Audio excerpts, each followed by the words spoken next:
27 মে রোজ সোমবার সকাল থেকে সারা দেশে ঘূর্ণিঝড়ে রিমালের মুখে পড়েছে সারা দেশ। এই ঘূর্ণিঝড়ের কারণে মানুষের জনজীবনে অনেকটা ক্ষতির কারণ দেখা দিয়েছে। নারায়ণগঞ্জের শীতলক্ষা নদীতেও ঘূর্ণিঝড় রিমালের তাণ্ডবের প্রভাব পড়েছে, যার কারণে সমস্যার মুখে পড়েছে খেটে খাওয়া সাধারণ মানুষ।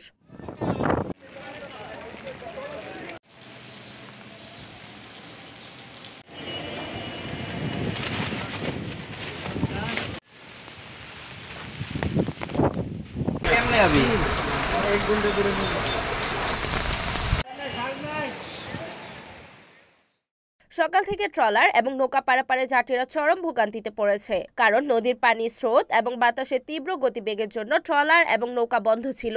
এতে নদী পারাপারের মানুষের অনেকটা সমস্যা হয়েছে।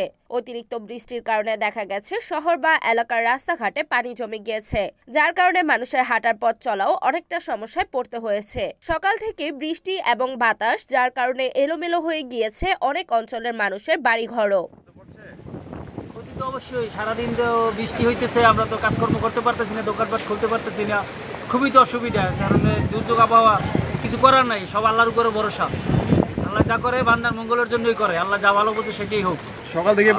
সকাল পর্যন্ত সকাল থেকেই আর কি আবহাওয়াটা বৈরী আবহাওয়া, আর যার কারণে আমরা নারায়ণগঞ্জে দোকান, আমাদের ওপার দোকান খাইতে আসছিলাম লাঞ্চের টাইমে, মানে ঘাট বন্ধ, যার কারণে ওপার এখনও যাইতে পারি নাই আর কি।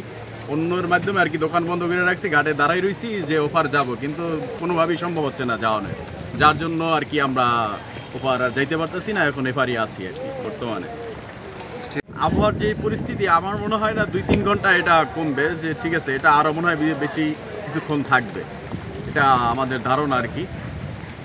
রিপোর্ট মেহেদি হাসান প্রান্ত, NAN TV, নারায়ণগঞ্জ।